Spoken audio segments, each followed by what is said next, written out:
ایک شخص کی 5 لاکھ روپے کی رقم دھیمک کھا گئی۔ ایک شخص کی خون پسینے کی جمع کی ہوئی رقم کو دھیمک نے صاف کر دیا۔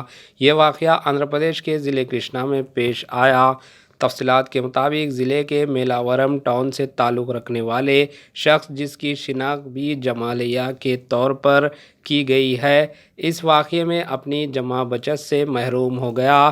اس نے اپنے گھر میں ایک لوہے کی صندوق میں یہ رقم رکھی تھی، تاہم نوٹوں کو دھیمک کھا گئی اور اس کے 2 سال کی جمع ہوئی تلف شدہ نوٹوں میں تبدیل ہو گئی۔ اس کو یہ دیکھ کر کافی حیرت ہو گئی۔ اس واقعے کی اطلاع کے ساتھ ہی لوگوں کی بڑی تعداد اس کے گھر کے پاس جمع ہو گئی اور اسی وقت کا ویڈیو سوشل میڈیا کے مختلف پلیٹ فارمز پر تیزی سے وائرل ہو گیا۔ بتایا جاتا ہے کہ یہ رقم 5 لاکھ روپے کی تھی۔ اس نے اپنی جمع پونجی کو نکالنے کے لیے لوہے کے صندوق کو کھولا تو اس کو صدمہ لگا۔ ان تمام نوٹوں کو دھیمک کھا گئی تھی۔